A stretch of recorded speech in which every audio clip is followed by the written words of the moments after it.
Okay then, Simon, so how has the year gone for you? It's gone very quickly. There's been an awful lot that we've had to do, set down a foundation for a new role in public life, but I'm pleased with the way that it's gone. And you're kind of the forefront of this new system. Have you felt that it's been quite difficult to set it up from scratch, or have you found it quite easy to pick up? It hasn't been difficult, but it hasn't been easy. It's been a challenge. I think that there's been a great deal of goodwill from partner agencies, both the voluntary and the statutory sector, have understood what it is that I'm about as Police and Crime Commissioner, what my agenda is about: social change, preventing crime, preventing reoffending. So it's been a good start, I believe, in the first year. Okay. When we spoke with you before, you mentioned a key focus of yours was to restore public's confidence in policing and also to have public awareness across Hampshire and the Isle of Wight so that people know you are. Do you feel you've achieved that? I think public confidence in policing in Hampshire is high.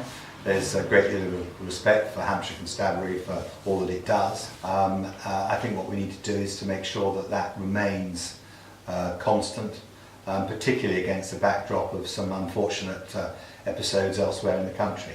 With an organisation like a police force, which is in effect exists nationally, if something happens in one area, there is a thought that it might be happening in all areas, which isn't the case. I mean, Hampshire Constabulary, I think, has got a good brand recognition, if you like. Okay. West Midlands PCC Bob Jones, he criticised the role recently with one of his key focuses being about the low turnout that was at the previous election.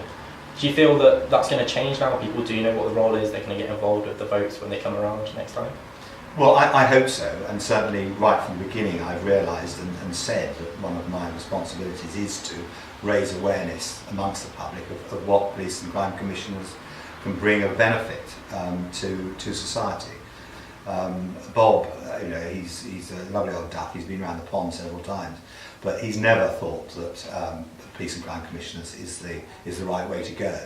I think now he's in a majority of one, but he's making his views heard, which is fine. I don't agree with him. One of the other statements that he said was that there was £100 million spent so far on making police accountability less effective.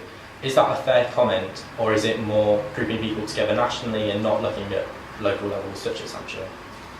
Well, I mean, I don't know where he got £100 million from. When I challenged him on the methodology of his whole report, he seemed to be finding it quite difficult to explain how he got to it. What I'm guessing is that he's evaluated the cost of police authorities, so the previous organisation, of being about £100 million. In terms of Hampshire, the budget for the police authority was just short of £1.5 million. The work that I'm doing is coming in at less than that, only just, but less than that. But the responsibilities I have and the work that we're doing with the team here is far greater. So in terms of value for money, the public are getting more for their money out of police and crime commissioners than they did out of police authorities. You touched on it just there, and also you said when we spoke last week that there is still a value in the police and crime commissioners, but that you still need to prove yourselves. Do you know which areas you need to prove yourselves in, or where that value is in police and crime commissioners?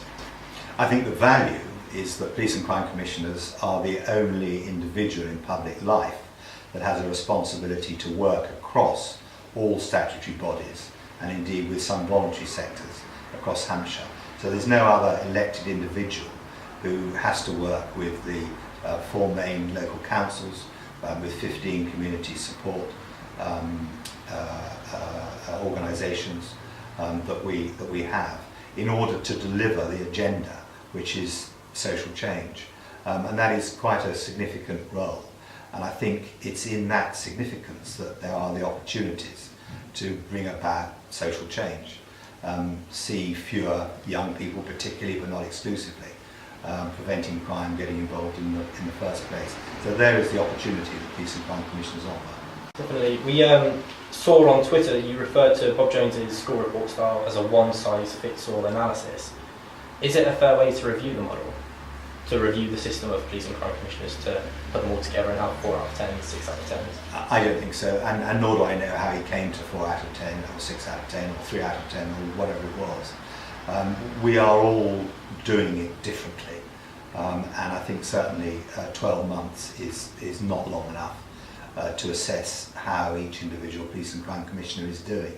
And to an extent, that assessment will be made by the electorate at the next election in 2.5 years' time.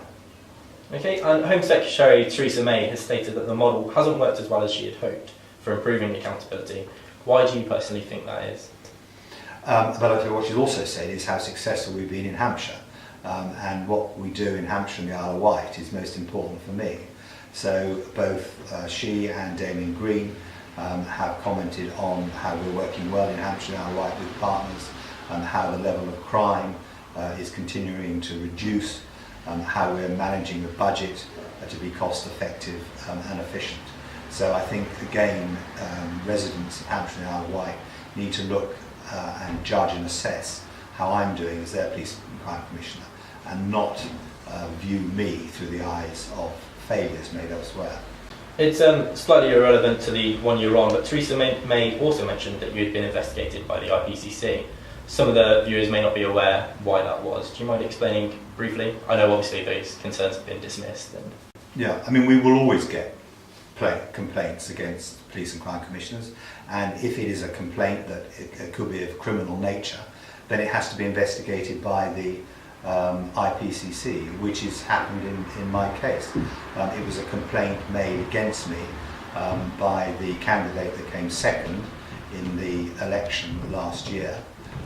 Motivation for making that complaint, people will make their own judgment upon that. The important thing is that it was investigated properly and thoroughly, and there were no grounds for the complaint.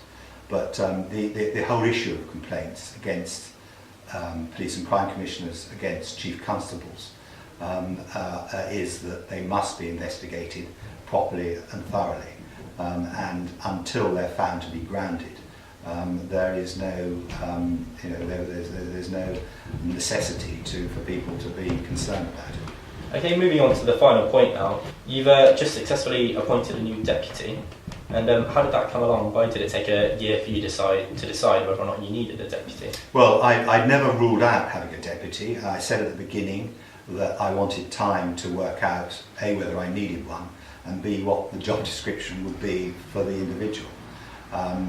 Yes, it was nearly a year. I think as I began to realise how much interest there was in what I was saying, in working in partnership so extensively, people were and are expecting me to deliver. I have significant responsibilities set down in the Police and Social Responsibility Act that set us up, and I want to deliver on those, and I needed, I felt support from an individual who was credible, capable of delivering the plan, and so I appointed Rob Jarman. He was confirmed by the Police and Crime Panel, and we're now working together into the future to deliver for the residents of Hampshire and the Isle of Wight. Okay, and do you think, you mentioned that Mr. Jarman will offer you that support that you need, that his wealth of experience is perfect for the role? I think he's eminently qualified. I mean, he has a police background, which you know.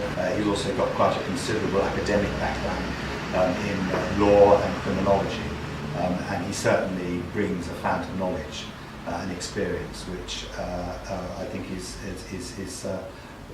very good for the role. And I'm not aware of another deputy who is as highly qualified as Rob is. Okay, I know you've got a busy day today, so thank you very much for your time. Thanks for the next couple of years. Thank you. Okay. Perfect. Is that all right?